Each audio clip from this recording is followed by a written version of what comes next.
السلام علیکم ورحمۃ اللہ وبرکاتہ نحمده ونصلي ونسلم على حبیبہ الکریم اما بعد فاعوذ باللہ من الشیطان الرجیم بسم اللہ الرحمن الرحیم وَلَقَدْ آتَيْنَا مُوسَى الْكِتَابَ وَقَفَّيْنَا مِن بَعْدِهِ بِالرُّسُلِ وَآتَيْنَا عِيسَى ابْنَ مَرْيَمَ الْبَيِّنَاتِ وَأَيَّدْنَاهُ بِرُوحِ الْقُدُسِ أَفَكُلَّمَا جَاءَكُمْ رَسُولٌ بِمَا لَا تَهْوَىٰ أَنفُسُكُمُ اسْتَكْبَرْتُمْ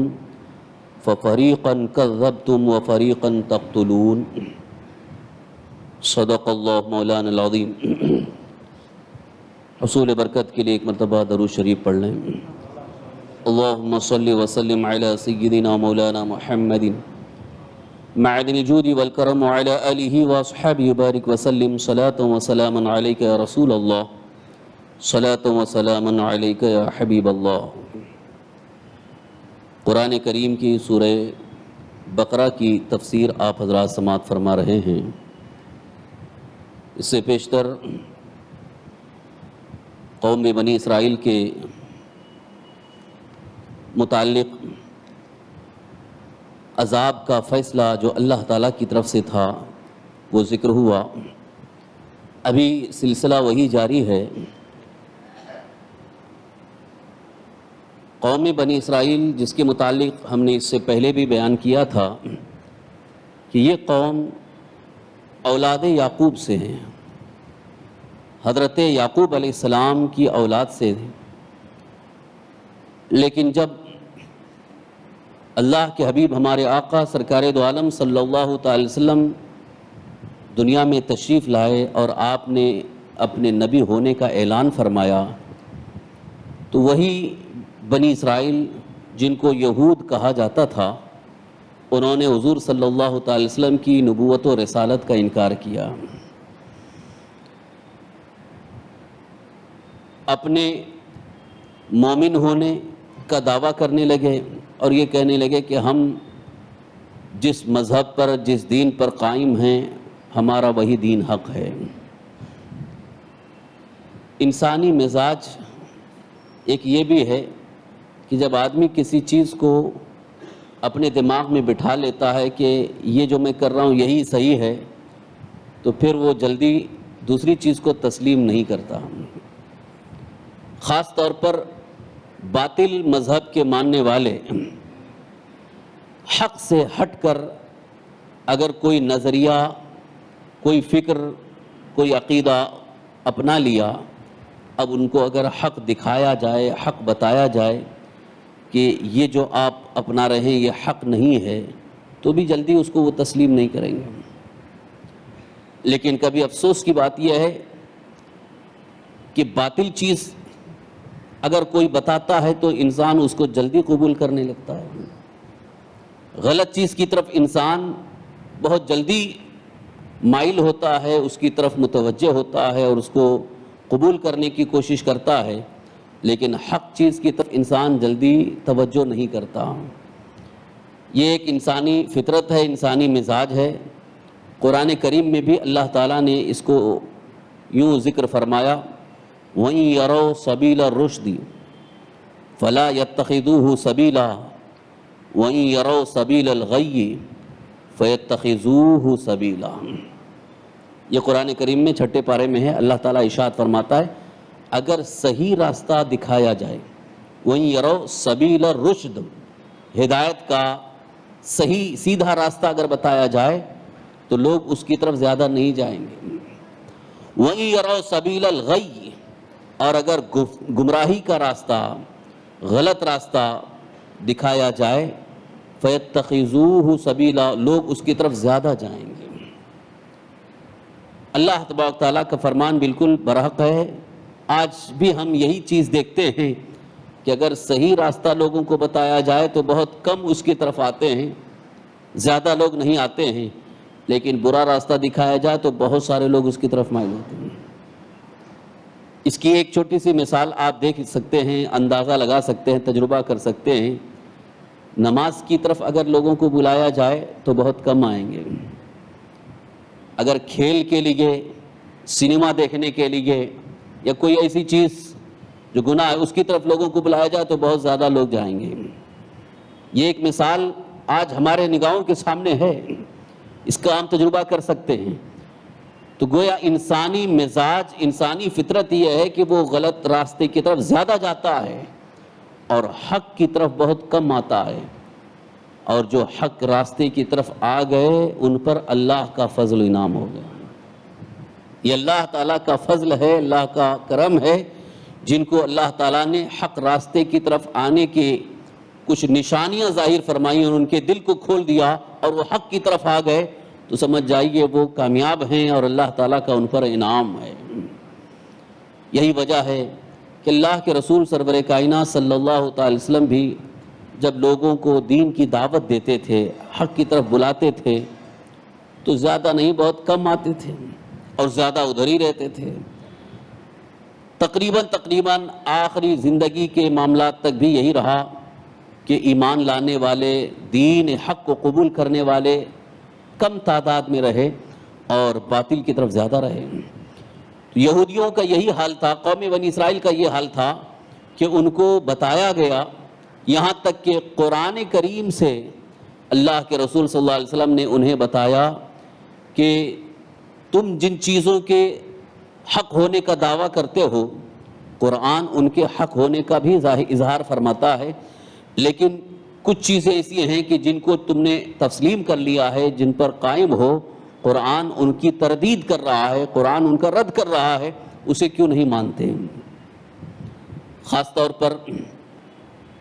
ان کا یہ کہنا کہ ہم جنت میں جائیں گے، ہم کو جنت میں جانے سے کوئی روک نہیں سکتا ہے، یہ یہودیوں کا کہنا تھا۔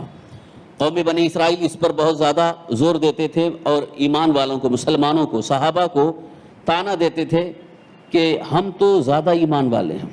اس لیے کہ ہم اولاد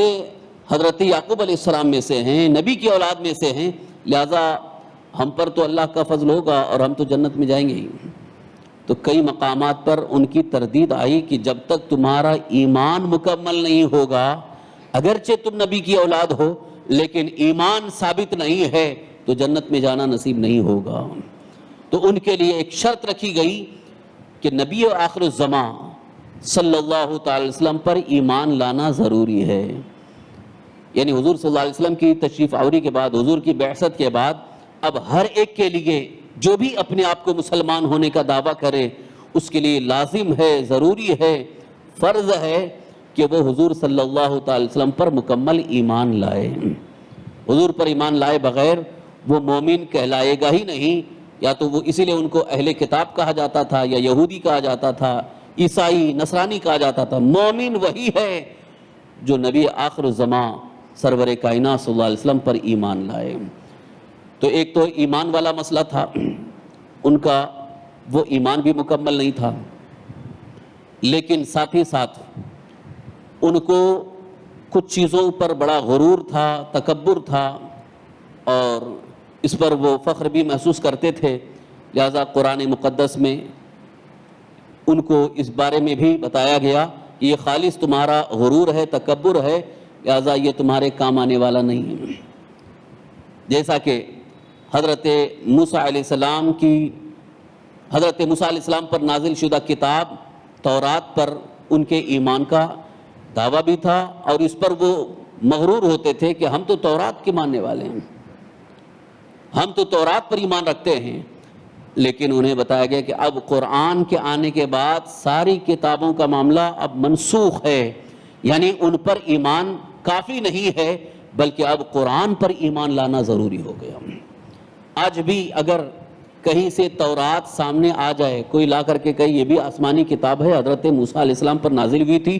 اس کو مان لو، اس پر عمل کرو، تو ہمارے لیے اس پر عمل کرنا لازم نہیں ہے بلکہ ہمارے لیے قرآن پر عمل کرنا ضروری ہے۔ اب ہمارے لیے قرآن ہی آخری کتاب ہے، جیسا کہ اس سے پہلے بھی میں نے بتایا تھا کہ وہ جو آسمانی کتابیں ہیں، یعنی تورات، انجیل، زبور وغیرہ، ان تمام پر صرف اجمالی ایمان کہ وہ اللہ کی کتاب ہے، آسمانی کتاب ہے، وہ حق ہے، اتنا مان لینا کافی ہے، لیکن اس پر مکمل عمل پیرا ہونا آج مسلمانوں کے لیے لازم نہیں ہے، بلکہ مکمل طور پر عمل جو ہے وہ قرآن پر ہی ہوگا۔ اب آئیے یہاں پر حضرت موسیٰ علیہ السلام کے وسیلے سے جو قوم بنی اسرائیل کو نعمتیں دی گئی ہیں ان کا بھی تذکرہ ہے، اور ساتھ ساتھ حضرت عیسیٰ علیہ السلام کو کیا کیا نعمتیں دی گئی ہیں اس کا بھی تذکرہ ہے، تاکہ یہود اور نصارہ دونوں کو یہاں سمجھانا مقصود ہے، اور ساتھ ہی ساتھ ایمان والوں کو اس میں ایک بڑی خاص فکر دی گئی ہے کہ اللہ تبارک تعالیٰ نے اپنے حبیب صلی اللہ تعالی وسلم کو کس طرح سے اونچا مقام عطا فرمایا ہے، اور ان پر ایمان لانے کی تائیدات یہاں پر آئی ہیں۔ اللہ تعالیٰ نے ارشاد فرمایا وَلَقَدْ آتَيْنَا مُوسَى الْكِتَابَ وَقَفَّيْنَا مِن بَعْدِهِ بِالرُّسُلِ،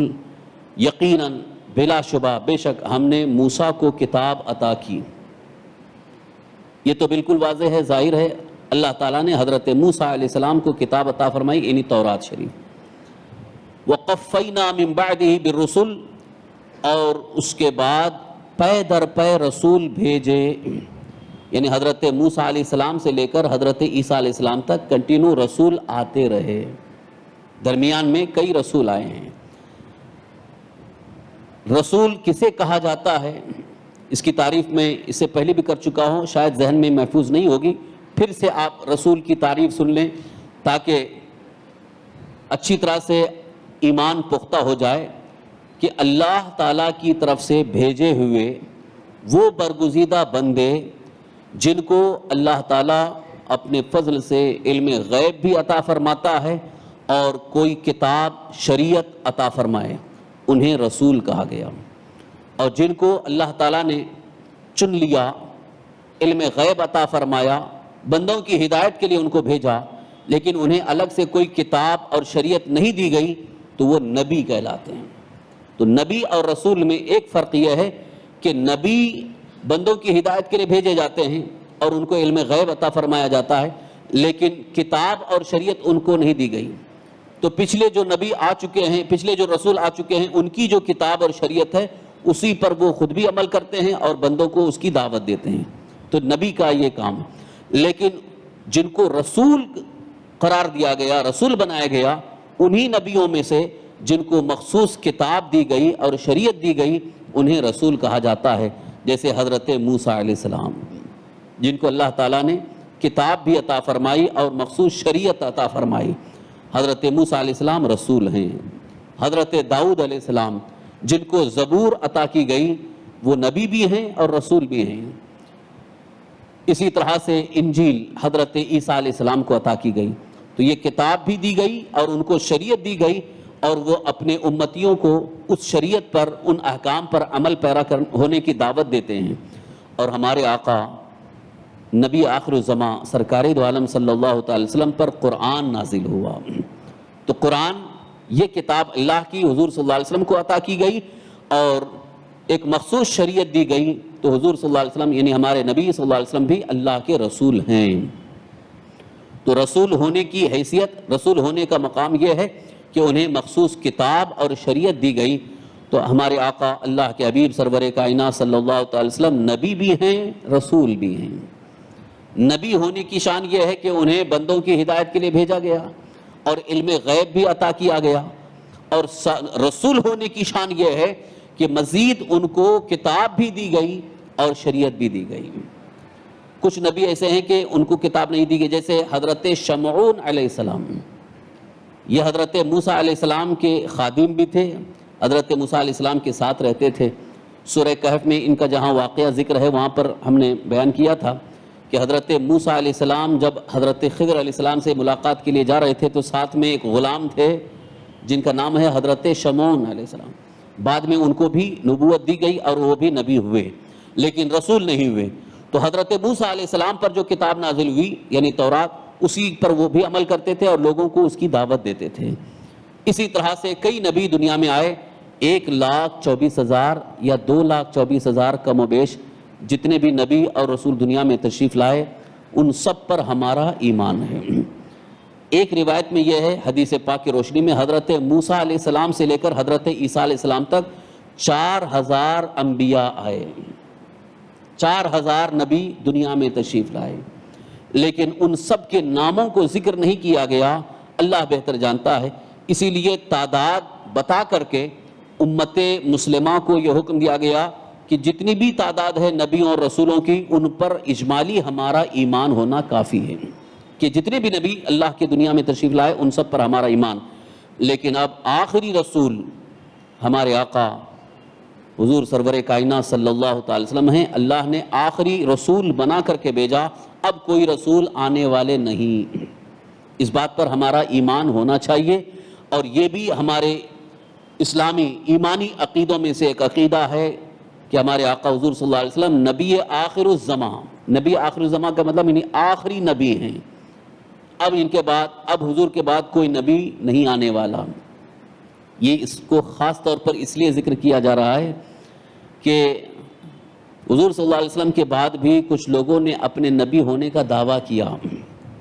ابھی آج بھی کچھ لوگ ایسے ہیں جو اپنے آپ کو نبی ہونے کا دعویٰ کر رہے ہیں۔ ابھی چند دنوں پہلے ایک شخص کے بارے میں سوشل میڈیا پر بہت زیادہ یہ وائرل ہو رہا تھا کہ کوئی ایک نبی آئے ہیں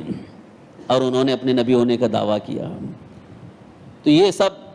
کذاب ہیں، جھوٹے ہیں۔ ایک حدیث پاک ہے، اللہ کے رسول صلی اللہ علیہ وسلم نے ارشاد فرمایا کہ آخری زمانے میں یعنی میرے بعد 30 جھوٹے دجال آئیں گے، 30 جھوٹے دجال آئیں گے، دجالون کذابون، اور وہ اپنے نبی ہونے کا دعویٰ کریں گے۔ یہ پیشین گوئی حضور نے فرما دی ہے، اور حضور نے بتا دیا ہے کہ ایسے جھوٹے آئیں گے اور اپنے نبی ہونے کا دعویٰ کریں گے، لہٰذا ان پر ایمان مت لانا، وہ جھوٹے ہیں۔ جیسے غلام احمد قادیانی، آج بھی قادیانی فرقہ وہ غلام احمد کو نبی اور رسول مانتا ہے۔ قادیانی یہ پاکستان میں شروع ہوئے تھے، قادیان ایک علاقہ ہے، وہیں سے اس کا ظہور ہوا اور اس نے اپنے آپ کو نبی ہونے کا اعلان کیا، بہت سارے اس کے پر ایمان لائے، اور آج بھی مغربی ممالک میں خاص طور پر امریکہ، کینیڈا وغیرہ میں کافی تعداد میں اس کے ماننے والے ہیں غلام احمد قادیانی کے، اور یہاں بھی چند لوگ ہیں، یہاں بھی ان کی ایک جماعت ہے، اور یہ بہت زیادہ کوشش میں لگے ہوئے ہیں اپنے اس مذہب کو پھیلانے کی ترویج و اشاعت میں کوشش میں لگے ہوئے ہیں، اور خاص طور پر پڑھے لکھے لوگوں کو اپنی طرف بلا کر کے یہ گمراہ کرنے کی کوشش کرتے ہیں کہ آخری نبی وہ قرآن میں جن کا ذکر ہوا ہے وہ ابھی آنے والے تھے، یعنی حضور صلی اللہ علیہ وسلم نے ان کی، یہ حضرت عیسیٰ علیہ السلام نے جن کی پیشین گوئی فرمائی تھی، مبشرم برسول یاتی من بعدہ اسمہ احمد، ایک رسول آنے والے ہیں ان کا نام احمد ہوگا، تو وہ قرآن کی آیت سے استدلال کرتے ہوئے کہتے ہیں یہی غلام احمد ہیں جن کے بارے میں قرآن میں ذکر آیا۔ حالانکہ حضرت عیسیٰ علیہ السلام نے وہ خوشخبری دی تھی کہ میرے بعد ایک نبی آنے والے ہیں جن کا نام احمد ہوگا، وہی تو نبی آخر الزمان ہیں، وہ سرکار دو عالم صلی اللہ علیہ وسلم ہیں جن کا نام احمد بھی ہے، محمد بھی ہے۔ آسمانوں میں اللہ تعالیٰ نے احمد نام رکھا اور زمین پر نام محمد رکھا۔ تو حضور صلی اللہ علیہ وسلم کے ہی بارے میں حضرت عیسیٰ علیہ السلام نے پیشین گوئی فرمائی تھی کہ میرے بعد ایک نبی آنے والے ہیں، ایک رسول آنے والے ہیں جن کا نام احمد ہوگا۔ اور پھر جب حضرت عیسیٰ علیہ السلام کو آسمان پر اٹھا لیا گیا، 570 سال تک کوئی نبی اور رسول نہیں آئے، 570 سال کا عرصہ گزرا۔ 570 سال کے بعد ہمارے آقا اللہ کے آخری نبی حضور سید عالم صلی اللہ علیہ وسلم دنیا میں تشریف لائے، اور آپ نے اعلان فرمایا 40 سال کی عمر میں کہ اللہ تعالیٰ نے مجھے آخری نبی بنا کر کے بھیجا۔ انا خاتم النبیین لا نبی بعدی، میں آخری نبی ہوں، میرے بعد کوئی نبی نہیں ہوگا۔ یہاں قرآن پاک میں اس بات کا ذکر ہے کہ حضرت موسیٰ علیہ السلام کے بعد کئی رسول بھیجے، یعنی حضرت عیسیٰ علیہ السلام تک، ان میں تقریباً 4000 آئے۔ وَآتَيْنَا عِيسَى ابْنَ مَرْيَمَ الْبَيِّنَاتِ وَأَيَّدْنَاهُ بِرُوحِ الْقُدُسِ، اور حضرت عیسیٰ ابن مریم کو ہم نے کھلی نشانیاں عطا فرمائیں۔ اللہ تعالیٰ فرماتا ہے کہ ہم نے عیسیٰ ابن مریم کو، حضرت عیسیٰ علیہ السلام کو بہت ساری کھلی نشانیاں عطا فرمائیں۔ وَأَيَّدْنَاهُ بِرُوحِ الْقُدُسِ، اور پاک روح سے ان کی مدد کی۔ کھلی نشانیاں کیا تھیں؟ حضرت عیسیٰ علیہ السلام کو اللہ تعالیٰ نے ایسی نشانیاں عطا فرمائی تھی کہ جن کو دیکھ کر کے لوگ ایمان لاتے تھے، اللہ تعالیٰ کی قدرت پر یقین کرتے تھے۔ وہ ہے کہ آپ مادرزاد اندھے کو شفا دے دیتے تھے. پیدائشی نابینا اندھا ہو، اپنا دست مبارک اس پر پھیر دیتے، اس کی آنکھوں میں روشنی آ جاتی. اور کوڑھ کا مرض اس دور میں بڑا ہی خطرناک لا علاج مرض تھا، آج بھی اس کو بہت ہی خطرناک مضر مرض مانا جاتا ہے. تو کوڑھ کی بیماری لا علاج بیماری تھی، حضرت عیسیٰ علیہ السلام اس کو شفا دے دیتے تھے. جس پر اپنا ہاتھ پھیر دیتے تھے اس کی ساری بیماری دور ہو جاتی تھی. یہ اللہ کی نشانی تھی تاکہ لوگ اللہ کی قدرت پر یقین رکھیں، ایمان لے آئیں. اس لیے حضرت عیسیٰ علیہ السلام کو اللہ تعالیٰ نے یہ معجزات عطا فرمائے. اسی کو کہتے ہیں نبی کا معجزہ، یعنی اللہ تعالیٰ کی طرف سے عطا کردہ ایک خاص طاقت ہوتی ہے جو عام انسانوں کو نہیں دی جاتی اور وہ اللہ کے نبی کو حاصل ہوتی ہے. تو حضرت عیسیٰ علیہ السلام کو اللہ تعالیٰ نے یہ قوت اور یہ طاقت عطا فرمائی تھی کہ اندھوں کو آنکھیں عطا کر دیتے اور لا علاج مرض کوڑھی کو شفا دیتے تھے. اور ایک معجزہ یہ تھا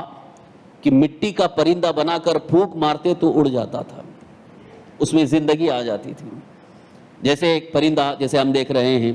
طوطا ہے، کوا ہے، چیل ہے، جو بھی پرندہ ہے، تو اس کی شکل بنا کر کے مٹی کا پرندہ بناتے تھے ہاتھ سے اور اس میں پھونک دیتے تھے تو وہ زندہ ہو کر کے بالکل جیسے عام جو زندہ پرندہ ہے ایسے اڑتا. یہ حضرت عیسیٰ علیہ السلام کا معجزہ تھا. اس کے پیچھے راز کیا ہے کہ ان کو یہ معجزہ کیوں دیا گیا؟ کیونکہ اس دور میں لوگوں کا اللہ پر ایمان نہیں تھا، اللہ تعالیٰ کے وجود کا اقرار بھی نہیں کرتے تھے، مانتے نہیں تھے. تو اس لیے حضرت عیسیٰ علیہ السلام کو اللہ نے ایسے معجزات عطا فرمائے کہ آپ کے معجزات کو دیکھ کر کے میری خدائی کا علم اور ان کو یقین ہو جائے. اس لیے حضرت عیسیٰ علیہ السلام نے معجزہ ظاہر کیا، دکھایا، اور جب لوگ دیکھ کر کے حیرت میں پڑ جاتے اور حضرت عیسیٰ علیہ السلام کو ماننے لگتے، تب حضرت عیسیٰ علیہ السلام فرماتے ہیں کہ اب تم اس پر ایمان لاؤ جس نے مجھے یہ طاقت عطا فرمائی. یعنی رب قدیر اللہ عز و جل جس نے مجھے نبی بنا کر کے بھیجا، جس نے مجھے رسول بنا کر کے بھیجا، اس پر ایمان لاؤ. پھر حضرت عیسیٰ علیہ السلام دعوت دیتے، تب جا کر کے لوگ ایمان لے آتے تھے. تو حضرت عیسیٰ علیہ السلام کو یہ معجزہ اس لیے دیا گیا تاکہ لوگ اللہ تعالیٰ کی قدرت پر یقین رکھیں، ایمان لے آئیں. حضرت عیسیٰ علیہ السلام نے چند معجزات کو ظاہر فرمائے. وَأَيَّدْنَاهُ بِرُوحِ الْقُدُسِ، اس میں اس بات کی طرف اشارہ ہے کہ اللہ تعالیٰ نے حضرت عیسیٰ علیہ السلام کو ایک خاص کرم یہ بھی عطا فرمایا تھا کہ حضرت جبریل سے ان کی مدد فرمائی. ایدناہ، ہم نے ان کی مدد کی بروح القدس. روح القدس یہ حضرت جبریل امین علیہ السلام کا لقب ہے، ان کو روح القدس کہا گیا اس لیے کہ حضرت جبریل امین علیہ السلام اللہ کے فرشتے ہیں. اللہ تعالیٰ ان کے ذریعے بہت ہی عظیم قدرت کا اظہار فرمایا، یہاں تک کہ حضرت عیسیٰ علیہ السلام کی پیدائش کا بھی معاملہ جو ہوا، یعنی حضرت عیسیٰ علیہ السلام کے پیدائش کا جب وقت آیا، ارادہ ہوا اللہ تبارک تعالیٰ کا، تو اللہ تعالیٰ نے حضرت جبریل امین علیہ السلام کو بھیجا کہ جاؤ مریم کے دامن میں پھونک مار دینا. تو حضرت جبریل امین علیہ السلام حضرت مریم رضی اللہ تعالیٰ کے قریب گئے اور ان کے دامن میں صرف آپ نے پھونک مار دی، حضرت مریم حاملہ ہو گئی. جو حضرت عیسیٰ علیہ السلام کی والدہ ہیں حضرت مریم، ان کے حمل کی جو صورت ہوئی، حضرت جبریل گئے اور قریب جا کر کے آپ نے صرف پھونک مارا تو حضرت مریم حاملہ ہو گئیں. پھر اللہ کا حکم ہوا حضرت مریم کو کہ اب آپ صبر کرتے رہیں، لوگ آپ کو طعنہ دیں گے، بہت ساری بدگمانیاں پھیلائیں گے، الزام لگائیں گے، لیکن آپ صبر کرنا، کسی کا کچھ جواب نہ دینا، اس لیے کہ یہ میری قدرت کا اظہار کرنا مقصود ہے کہ مجھے اپنے نبی عیسیٰ کو بغیر باپ کے پیدا کرنا ہے. اس لیے حضرت مریم کو حضرت جبریل کے ذریعے اللہ تعالیٰ نے حمل کی وہ کیفیت عطا فرمائی. آج بھی آپ دیکھیں کہ بہت سارے عیسائی اس بات کو تو مانتے ہیں کہ حضرت عیسیٰ علیہ السلام کو روح اللہ کہا جاتا ہے. حضرت عیسیٰ علیہ السلام کو روح اللہ کہا جاتا ہے. روح اللہ کا لفظی معنی دیکھا جائے تو روح اللہ یعنی اللہ کی روح، تو حضرت عیسیٰ علیہ السلام کو روح اللہ کیوں کہا جاتا ہے؟ اس کی ایک وجہ یہی ہے کہ حضرت جبریل اللہ کے حکم سے جا کر کے پھونک مارے تو حضرت عیسیٰ علیہ السلام پیدا ہوئے. تو حضرت عیسیٰ علیہ السلام کی تخلیق کا جو سلسلہ شروع ہوا ہے وہ حضرت جبریل امین علیہ السلام کے پھونک مارنے سے ہے، اسی لیے ان کو روح اللہ کا لقب بھی دیا گیا. تو حضرت جبریل امین علیہ السلام کو اللہ تعالیٰ نے یہ قوت عطا فرمائی کہ جس نبی کے پاس جا کر کے انہیں خدمت کا حکم دیا گیا، حضرت جبریل امین علیہ السلام خدمت کرتے تھے. یہاں تک کہ وحی لانے کا سلسلہ شروع ہوا، وحی لا کر کے انبیاء اور رسولوں کے پاس پہنچانے کا جو سلسلہ تھا یہ بھی حضرت جبریل امین علیہ السلام کے حوالے تھا. یہاں تک کہ حضرت عیسیٰ علیہ السلام جب تک زمین پر زندہ رہے حضرت جبریل ان کے ساتھ رہتے تھے، کیونکہ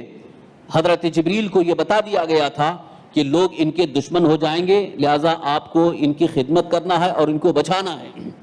یہاں تک کہ جب لوگ آپ کو حضرت عیسیٰ علیہ السلام کو قتل کرنے کے ارادے سے آئے تو حضرت جبریل حضرت عیسیٰ علیہ السلام کو لے کر آسمان کی طرف چلے گئے. یہ جو تفسیروں میں اور احادیث کریمہ میں واقعہ مشہور ہے اور بالکل متواتر ہے، یعنی تواتر کے ساتھ ثابت ہے کہ حضرت عیسیٰ علیہ السلام کو قتل نہیں کر سکے بلکہ حضرت عیسیٰ علیہ السلام کو اللہ تعالیٰ نے آسمان کی طرف اٹھا لیا. لیکن آج کے جو کرسچن ہیں، عیسائی ہیں، وہ یہ عقیدہ رکھتے ہیں کہ حضرت عیسیٰ علیہ السلام کو قتل کیا گیا، اور بعض یہ کہتے ہیں کہ صلیب پر چڑھایا گیا. وہ کراس کا جو نشان لگاتے ہیں نا، یہ عیسائی کرسچن جو ہیں جو اس بات کا عقیدہ رکھتے ہیں کہ حضرت عیسیٰ کو صلی دی گئی، پھانسی پر چڑھا گیا. اس کا اصل معاملہ یہ ہے کہ حضرت عیسیٰ علیہ السلام کو قتل کرنے کے لیے ایک آدمی کو ان لوگوں نے، دشمنوں نے، چونکہ یہودی بہت دشمن تھے، ان لوگوں نے بھیجا کہ جا کر کے عیسیٰ کو قتل کر دینا. تو حضرت عیسیٰ علیہ السلام جس مکان میں تھے، اب وہ شخص کسی طرح سے مکان میں داخل ہوا قتل کے ارادے سے. تو جب داخل ہوا اللہ تبارک تعالیٰ کے حکم سے حضرت جبریل حضرت عیسیٰ علیہ السلام کو لے کر کے آسمانوں کی طرف چلے گئے. چوتھے آسمان پر حضرت عیسیٰ علیہ السلام کو محفوظ کر دیا گیا. اب وہ شخص جو قتل کرنے کے ارادے سے آیا تھا وہ دیکھ کر کے حیران، یہ کیا معاملہ. بہرحال وہ وہیں رہ گیا. اب اس کو کچھ سمجھ میں نہیں آ رہا تھا کہ کہاں جاؤں، کیسے کروں. تو وہیں پر وہ بیٹھ گیا. کافی دیر ہوئی، واپس نہیں آیا، باہر نہیں آیا. تو جن لوگوں نے اس کو بھیجا تھا قتل کے ارادے سے، اب وہ گھر میں، مکان میں اندر آئے. معاملہ کیا ہے، کس لیے نہیں آ رہا ہے. تو جب اندر جا کر کے دیکھے تو وہ شخص جو حضرت عیسیٰ علیہ السلام کو قتل کرنے کے ارادے سے آیا تھا اس کو حضرت عیسیٰ علیہ السلام کے مشابہ قرار دیا گیا، یعنی ان کی شکل میں اس کو بنا دیا گیا. تو اب یہ جو آئے، ان لوگوں نے یہ سوچا کہ حضرت عیسیٰ کو قتل کرنے کے لیے جس کو ہم نے بھیجا تھا وہ فرار ہو گیا، وہ کہیں بھاگ گیا، اور عیسیٰ یہی ہے. اسی کو پکڑ کر کے ان لوگوں نے صلیب پر چڑھا دیا، اس کو پھانسی دی، صلیب پر چڑھا دیا. تو اسی وقت سے ان لوگوں نے مشہور کیا کہ حضرت عیسیٰ علیہ السلام کو صلیب دی گئی. حالانکہ حضرت عیسیٰ علیہ السلام کو نہیں، بلکہ وہ جو مارنے کے لیے آیا تھا، جو قتل کرنے کے ارادے سے آیا تھا، اس کو ان لوگوں نے، دشمنوں نے صلیب پر چڑھایا. قرآن پاک میں اس کا بھی ذکر ہے. اللہ تعالیٰ نے ارشاد فرمایا وَمَا قَتَلُوهُ وَمَا صَلَبُوهُ وَلَكِنْ شُبِّهَ غَيْرُهُ. حضرت عیسیٰ علیہ السلام کو ان لوگوں نے قتل نہیں کیا اور نہ ان کو صلیب پر چڑھایا، بلکہ ان مشابہ بنایا گیا، مشابہ یعنی ہم شکل بنایا گیا، تب اس کو ان لوگوں نے صلیب پر چڑھایا. تو آج تک وہ عیسائی یہی مانتے ہیں کہ حضرت عیسیٰ علیہ السلام کو صلیب پر چڑھایا گیا، اسی لیے وہ کراس نشان لگائے رہتے ہیں کہ جس کو صلیب پر چڑھایا گیا تھا وہ حضرت عیسیٰ نہیں ہے. حضرت عیسیٰ علیہ السلام کو تو آسمان پر اٹھایا گیا. اب حضور صلی اللہ علیہ وسلم نے ارشاد فرمایا کہ قیامت کے قریب حضرت عیسیٰ علیہ السلام دنیا میں آئیں گے. قیامت کے قریب حضرت عیسیٰ علیہ السلام دنیا میں آئیں گے. لیکن نزول عیسیٰ کا جو حضور صلی اللہ علیہ وسلم نے واقعہ بیان فرمایا ہے، تفصیل کے ساتھ حدیث پاک میں ہے کہ کب آئیں گے، کس طریقے سے آئیں گے. اس کا ایک مختصر واقعہ یہ کہ حضرت امام مہدی علیہ السلام جو حضور صلی اللہ علیہ وسلم کی اولاد میں سے ہیں، ان کا ظہور ہوگا. پھر حضرت امام مہدی علیہ السلام 40 سال حکومت فرمائیں گے. پھر انہی کے دور اقتدار میں حضرت عیسیٰ علیہ السلام ملک شام میں دمشق کی جامع مسجد کے مینار پر اتریں گے. ملک شام جس کو سیریا کہا جاتا ہے، وہاں کی جو جامع مسجد ہے، دمشق کی جامع مسجد ہے، اس کے مینار پر حضرت عیسیٰ علیہ السلام آسمان سے اتریں گے اور پھر زمین پر آئیں گے، اور جیسے ہی حضرت عیسیٰ علیہ السلام آئیں گے تو لوگوں کو یقین ہو جائے گا، اس لیے کہ ان کے جو معجزات ہیں وہ اسی طرح سے پھر ظاہر ہوں گے، لوگ سمجھ جائیں گے کہ یہ حضرت عیسیٰ علیہ السلام ہیں۔ آج بھی اگر کوئی جھوٹا اگر دعویٰ کرے تو وہ معجزات وہ دکھا نہیں سکتا ہے جو حضرت عیسیٰ علیہ السلام کے ہیں، لیکن حضرت عیسیٰ علیہ السلام آئیں گے تو ان کے وہ معجزات پھر ظاہر ہوں گے، پھر لوگ سمجھ جائیں گے کہ حضرت عیسیٰ علیہ السلام آئے، اور اس وقت دجال نکل چکا ہوگا اور دجال پوری دنیا میں تباہی مچا چکا ہوگا، لیکن حضرت عیسیٰ علیہ السلام اسی دجال کو قتل کریں گے۔ پھر حضرت عیسیٰ علیہ السلام کا دور ہوگا، تقریباً 40 سال پھر آپ کا دور ہوگا، حضرت عیسیٰ علیہ السلام، پھر اللہ تعالیٰ کے حکم سے حضرت عیسیٰ علیہ السلام کا وصال ہوگا، آپ کا انتقال ہوگا، پھر سرکار دو عالم صلی اللہ علیہ وسلم کے قبر انور کے پاس حضرت عیسیٰ علیہ السلام کو دفن کیا جائے گا۔ یہ سارا تفصیلی واقعہ، یہ سارے معاملات حضور صلی اللہ علیہ وسلم کی حدیث پاک میں مذکور ہیں، ذکر کیے گئے ہیں۔ تو حضرت عیسیٰ علیہ السلام کے متعلق قرآن پاک میں اللہ تعالیٰ نے ارشاد فرمایا، ہم نے ان کی مدد کی روح القدس سے، یعنی حضرت جبریل کے ذریعے ہم نے ان کی مدد کی ہے۔ یہاں تک یہ نعمتوں کا ذکر ہوا۔ اب آگے قوم بنی اسرائیل کو مخاطب کر کے اللہ تعالیٰ نے ارشاد فرمایا، افکلما جاءکم رسول بما لا تہوی انفسکم استکبرتم، اے قوم بنی اسرائیل، جب تمہارے پاس کوئی رسول وہ چیزیں لے کر کے آتے جو تمہارے دل نہیں چاہتے تو تم تکبر کرتے ہیں، یعنی اس کا انکار کرتے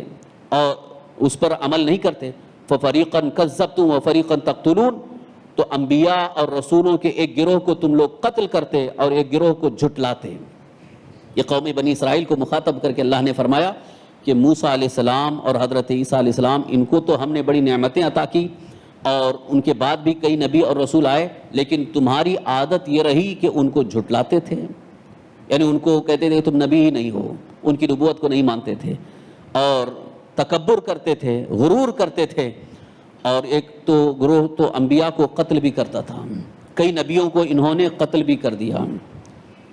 حضرت عیسیٰ علیہ السلام سے پہلے کئی نبیوں کو یہودیوں نے قتل کیا، اسی بنیاد پر حضرت عیسیٰ علیہ السلام کو بھی قتل کرنے کے ارادے سے ان لوگوں نے پلان بنایا، لیکن اللہ تعالیٰ نے حضرت عیسیٰ علیہ السلام کو آسمان پر اٹھا لیا، یہاں تک کہ حضور صلی اللہ تعالی وسلم کو بھی قتل کرنے کا پلان انہوں نے ہی بنایا۔ یہ بھی حدیث پاک میں تاریخی واقعہ موجود ہے کہ ایک مرتبہ ان لوگوں نے دعوت دی حضور صلی اللہ علیہ وسلم کو کہ آپ آئیں اور ہم کو دین بتائیں، اسلام کیا ہے ہم کو بتائیے۔ حضور صلی اللہ علیہ وسلم تشریف لے گئے تو ان لوگوں نے ایک کو مقرر کر دیا تھا، کیونکہ جس دیوار کے پاس حضور بیٹھے تھے اوپر سے بڑے پتھر کو گرا کر کے ہلاک کرنے کا پلان بنایا، اور جیسے ہی وہاں وہ پتھر گرانے کے لیے گیا اللہ تعالیٰ کا حکم آ گیا، حضرت جبریل آ گئے اور اللہ تعالیٰ نے فرمایا کہ وہاں سے اٹھ جائیے، اس لیے کہ یہ آپ کو قتل کرنے کا پلان بنائیں گے۔ اللہ تعالیٰ نے حضرت حضور صلی اللہ علیہ وسلم کو جب حضرت جبریل امین علیہ السلام کے ذریعے اطلاع فرمائی تو حضور صلی اللہ علیہ وسلم وہاں سے اٹھ کر کے چلے گئے، پھر ان لوگوں نے پتھر گرایا، تب ان کا پلان فیل ہو گیا، کیونکہ قرآن میں اللہ تعالیٰ نے وعدہ فرمایا وَاللَّهُ يَعْصِمُكَ عَنِ النَّاسِ، اللہ تعالیٰ لوگوں سے آپ کی حفاظت فرمائے گا۔ تو حضور صلی اللہ علیہ وسلم کو بھی ان لوگوں نے قتل کرنے کے بڑے منصوبے بنائے، مگر منصوبے میں کامیاب نہ ہو سکے اور کہیں قتل نہ کر سکے، بلکہ اللہ تعالیٰ کے حکم سے حضور صلی اللہ علیہ وسلم کی حفاظت ہوتی رہی۔ اس پوری آیت کریمہ میں ایک خاص ایک فکر آپ کو دینا چاہتا ہوں، بس صرف 5 منٹ کا وقفہ، کہ یہاں جو اللہ تعالیٰ نے فرمایا وَأَيَّدْنَاهُ بِرُوحِ الْقُدْسِ، حضرت عیسیٰ علیہ السلام کی ہم نے مدد کی روح القدس سے، تو اس سے یہ ظاہر ہوتا ہے کہ اللہ تعالیٰ اپنے نبیوں کی مدد بھی حضرت جبریل کے ذریعے فرماتا ہے۔ اس سے ایک عقیدہ یہ ظاہر ہوا کہ اللہ تعالیٰ جس کی مدد فرمانا چاہے اس کے لیے کوئی نہ کوئی ذریعہ اور سبب بنا دیتا ہے۔ تو ذریعہ اور سبب ہونا یہ تو اللہ تعالیٰ کے دستور میں ہے، اللہ تعالیٰ کے طریقے میں ہے۔ اس کو ہم یوں بھی کہہ سکتے ہیں کہ دنیا میں جتنی بھی چیزوں کو اللہ تعالیٰ نے بنایا وہ کسی نہ کسی سبب کے ذریعے ہے، اور وجود بھی ہوتا ہے کسی چیز کا تو کسی نہ کسی سبب سے وجود میں وہ چیز آتی ہے۔ اسی طرح سے کبھی کسی کو مدد کی ضرورت ہوتی ہے تو انسان کسی سے مدد لیتا ہے، تو یہ مدد لینا یعنی اللہ کے علاوہ کسی سے مدد لینا یہ اللہ تعالیٰ کے دستور کے خلاف نہیں ہے، اس کو شرک نہیں کہا جا سکتا، بلکہ اللہ تعالیٰ نہ معلوم کس کی مدد کس کے ذریعے فرمائے، اور اس طرح سے دنیا چلتی ہے، دنیا کا سارا نظام جاری ہے۔ ایک فکر یہ سامنے آئی کہ اللہ تبارک تعالیٰ کسی کی مدد فرمانا چاہے تو کسی فرشتے کے ذریعے اس کی مدد فرماتا ہے، تو فرشتے کبھی ظاہر ہوتے ہیں اور کبھی ظاہر نہیں ہوتے، جیسے آج بھی ہماری مدد ہوتی ہے اللہ تعالیٰ کے حکم سے، اور ہم دیکھ نہیں پاتے ہیں کہ کیسے مدد ہو گئی۔ جیسے کبھی کہتے ہیں نا کہ بال بچ گئے، کبھی کبھی کہتے ہیں حادثے سے بال بچ گئے، یہ ہم نہیں بچے بلکہ اللہ نے بچا لیا۔ کبھی ایسا بھی ہوتا ہے کہ ہمارا پیر پھسل گیا اور پھر ہم سنبھل گئے، اور کبھی ایسا بھی ہوتا ہے کہ معمولی طور پر پیر پھسلا اور گر گئے، چوٹ آ گئی۔ تو یہ سب معاملہ کیا ہے؟ تقدیر میں جو لکھا ہے اس کے مطابق ہوگا، لیکن اس کے لیے کوئی نہ کوئی چیز سبب بن جاتی ہے۔ تو تقدیر میں جو لکھا ہوا ہے یعنی ہماری تقدیر میں جو لکھا ہوا ہے اس کے مطابق ہوگا، لیکن اس کے لیے کوئی نہ کوئی چیز ذریعہ اور سبب بن جاتی ہے۔ جیسے تقدیر میں لکھا ہوا ہے کہ ہم کو چوٹ لگنی ہے، تو کبھی ایسا ہو سکتا ہے کہ کسی کے ذریعے چوٹ لگے، دروازے کو ہاتھ لگ گیا، چوٹ آ گئی، ٹھوکر کھا گئے، گر گئے، چوٹ آ گئی۔ اسی طرح سے حفاظت یا مصیبت، ان دونوں کا معاملہ تقدیر سے جڑا ہوا ہے، لیکن ساتھ ہی ساتھ اس پر بھی ہمیں عقیدہ رکھنا ہے کہ اللہ تبارک تعالیٰ کسی نہ کسی سبب اور کسی نہ کسی ذریعے سے ہماری حفاظت بھی فرماتا ہے اور ہماری مدد بھی فرماتا ہے۔ تو اس کے لیے اگر ہم یہ دعا کریں کہ اے اللہ ہماری مدد فرما، اپنے نبیوں کے ذریعے یا اپنے محبوب بندوں کے ذریعے یا اپنے فرشتوں کے ذریعے، تو اس میں کوئی قباحت نہیں، کیونکہ اللہ تبارک تعالیٰ ضرور مدد فرماتا ہے کسی نہ کسی ذریعے سے۔ تو جو لوگ یہ سمجھتے ہیں کہ نہیں اللہ کے علاوہ کسی سے بھی مدد مانگنا یہ ناجائز ہے، حرام ہے، شرک ہے، وہ غلط فہمی میں مبتلا ہیں، حالانکہ ایسا نہیں ہے۔ اگر ایسا ہوتا اللہ کے علاوہ کسی اور سے مدد لینا ہی مکمل شرک ہوتا، تو آپ بتائیے حضرت عیسیٰ علیہ السلام کی مدد حضرت جبریل کے ذریعے کیوں؟ حضرت جبریل کے ذریعے حضرت عیسیٰ علیہ السلام کی مدد کیوں؟ کیا ڈائریکٹ اللہ تعالیٰ ان کی مدد نہیں فرما سکتا؟ اللہ چاہے تو ڈائریکٹ بغیر کسی سبب کے نبیوں کی بھی مدد فرما لے اور اپنے بندوں کی بھی مدد فرما لے، لیکن حضرت عیسیٰ علیہ السلام کی مدد کی جب بات آئی تو اللہ تعالیٰ نے فرمایا کہ ہم نے روح القدس سے ان کی مدد فرمائی۔ تو اس سے یہ صاف ظاہر ہوتا ہے کہ حضرات انبیاء اور حضرات اولیاء اللہ تعالیٰ کی طرف سے مدد کے لیے مقرر کیے جا سکتے ہیں، فرشتے بھی مقرر کیے جا سکتے ہیں، لہذا کبھی اللہ تعالیٰ اپنے فرشتوں کے ذریعے مدد فرماتا ہے اور کبھی اپنے نبیوں اور ولیوں کے ذریعے بھی مدد فرماتا ہے۔ یہی وجہ ہے میدان بدر میں، جنگ بدر کا تفصیلی واقعہ آپ نے سنا ہوگا، صرف یہ اشارہ دے رہا ہوں کہ جنگ بدر کا جب منظر تھا، اللہ کے حبیب ہمارے آقا سرکار دو عالم صلی اللہ علیہ وسلم نے دیکھا کہ میرے ماننے والے یعنی صحابہ کی تعداد صرف 313 ہے اور کفار 1000 سے زیادہ ہیں، تو کیسے جنگ میں کامیابی ملے گی؟ لیکن حضور صلی اللہ علیہ وسلم کو اس بات پر یقین تھا کہ اللہ کی مدد ہوگی، اللہ کی مدد ہوگی۔ لیکن دنیاوی اعتبار سے انسان جب سوچتا ہے کہ بھئی ایک کے مقابل میں کتنے سے آدمی لڑ سکتا ہے، ادھر صرف 313 ہیں، ادھر 1000 سے زیادہ، یعنی 3 گنا زیادہ ہے، تو 3 گنا زیادہ تعداد سے لڑنا یہ انسانی دماغ کے اعتبار سے بہت مشکل ہوتا ہے۔ اور دوسری بات یہ کہ ان کے پاس ہتھیار ہیں، سارے ہتھیار ان کے پاس ہیں، اور یہاں ہتھیار کچھ بھی نہیں ہے، خالی ہاتھ آئے ہیں، کیونکہ جنگ کے ارادے سے نہیں آئے تھے، خالی ہاتھ آئے ہیں۔ تو صحابہ کا تو اس بات پر یقین تھا کہ اللہ کے حبیب صلی اللہ علیہ وسلم پر ہم ایمان لائے ہیں، لہذا اللہ ان کے صدقے میں ہماری مدد فرمائے گا، ان کا ایمان تھا۔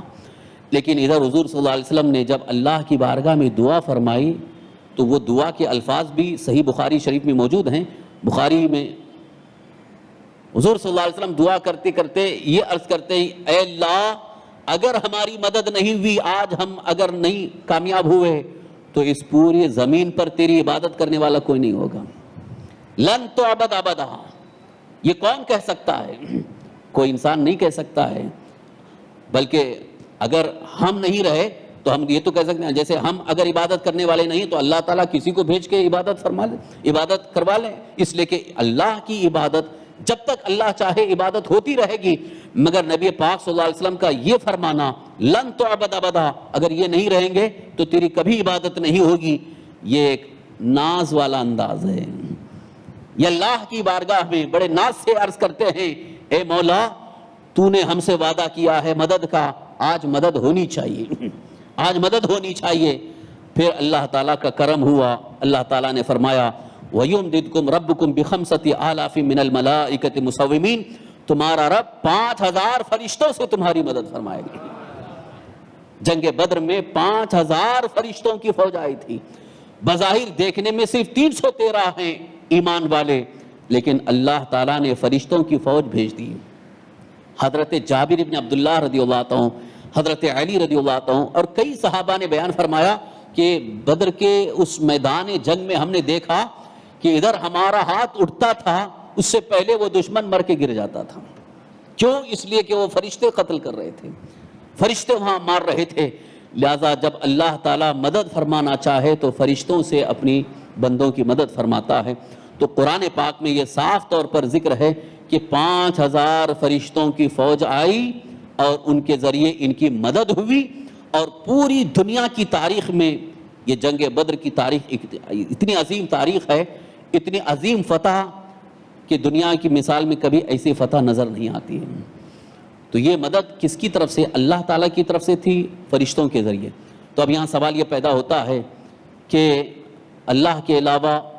دوسروں سے مدد مانگنا یا فرشتوں کی مدد کی خواہش رکھنا یہ کیسے، جبکہ اللہ تعالیٰ ہی مدد فرما رہا ہے؟ تو اللہ تعالیٰ چاہے تو فرشتوں کے بغیر بھی ان کی مدد فرما دیتا،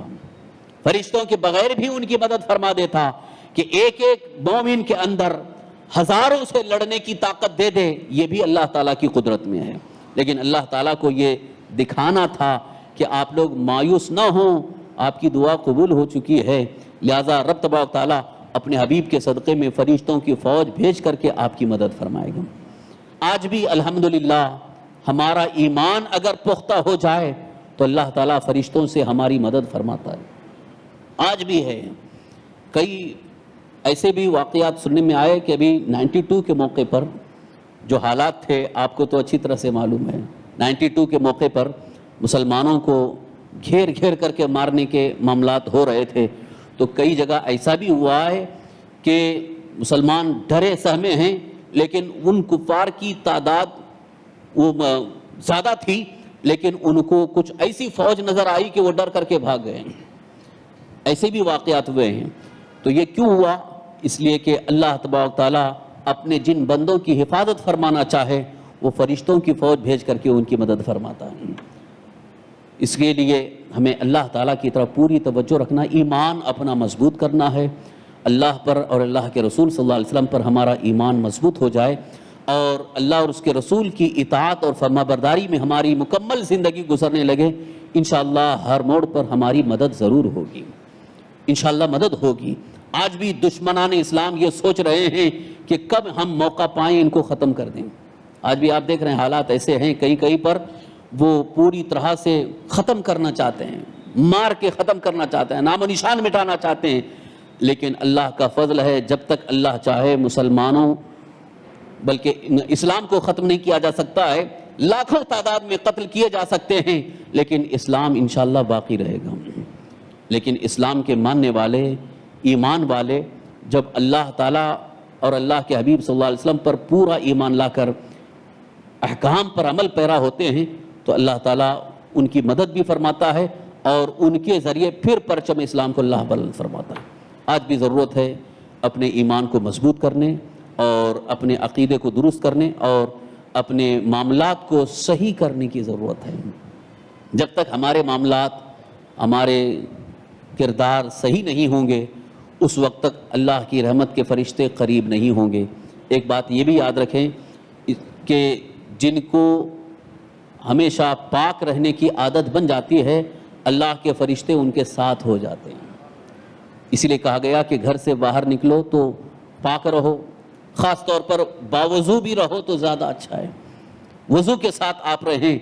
تو اللہ کے فرشتے ساتھ ہوتے ہیں اور تمہارے لیے وہ دعائے مغفرت بھی کرتے ہیں، اور ساتھ ہی ساتھ اللہ کی بارگاہ سے اللہ تبارک تعالیٰ کے حکم سے مدد بھی فرماتے ہیں۔ اس لیے ہمیشہ پاک رہنے کی کوشش کریں اور کوئی ناپاکی کی جگہ پر نہ جائیں، کیونکہ جہاں ناپاک جگہ ہے وہاں فرشتے نہیں آتے ہیں۔ جیسا کہ آج کل وہ بیئر بار ہے، شراب کے اڈے ہے، زنا کے اڈے، یہ ناپاک جگہ ہیں، وہاں پر فرشتے نہیں ہوتے۔ اس لیے اپنے آپ کو ان جگہوں سے دور رہنے کی کوشش کریں، بچانے کی کوشش کریں، کہیں ایسا نہ ہو کہ موت کا فرشتہ آ جائے اور وہیں پر موت ہو جائے۔ ناپاک جگہ پہ موت ہونا یہ اچھی بات نہیں ہے، بلکہ پاکی کی حالت میں پاک جگہ میں موت ہو جائے تو یہ بڑی اچھی بات ہے۔ اس لیے خاص طور پر وہ جو لوگ نشہ کی طرف بھاگ رہے ہیں ان کو میں فکر دینا چاہوں گا کہ یہ ناپاک چیز ہے، اس سے پرہیز کریں، اس سے اللہ کے فرشتے بھی دور ہوتے ہیں، کیونکہ منہ کی بدبو بھی اتنی خطرناک ہوتی ہے، اس سے فرشتے دور ہوتے ہیں۔ اللہ تعالیٰ کی بارگاہ میں دعا کریں، اللہ تعالیٰ ہم سب کو سرکار دو عالم صلی اللہ تعالی وسلم کی اطاعت اور فرمانبرداری کی توفیق عطا فرمائے، اور ہم سب کو قرآن مقدس کے احکام اور اللہ تعالیٰ کے ارشادات پر پوری طرح سے عمل پیرا ہونے کی توفیق عطا فرمائے۔ یا ارحم الراحمین، یا الہ العالمین، قرآن مقدس کی اس تفسیر کے صدقے میں سرکار دو عالم صلی اللہ علیہ وسلم کے وسیلے سے ہم سب کی حفاظت فرما۔ یا اللہ ہمیں دشمنوں کے شر سے، حاسدین کے حسد سے، ہر شرری کے شر سے محفوظ فرما، جن شیاطین سحر آصف تمامی آفات و بلیات سے محفوظ فرما۔ یا اللہ ہمیں ایمان پر زندہ رکھ، ایمان ہی پر خاتمہ نصیب فرما۔ آمین بجاہ النبی الامین امین الکریم، وصلی اللہ تعالی علی خیر خلقہ سیدنا و مولانا محمد وعلی آلہ وصحبہ اجمعین۔ ان اللہ وملائکتہ یصلون علی النبی یا ایھا الذین آمنوا صلوا علیہ وسلموا تسلیما۔ اللہم صل وسلم علی سیدنا مولانا محمد معدن الجود والکرم وعلى آله وأصحابه بارك وسلم صلاة وسلام عليك يا رسول الله صلى الله تعالى وسلم۔ سبحان ربك رب العزة عما يصفون وسلام على المرسلين والحمد لله رب العالمين۔ لا إله إلا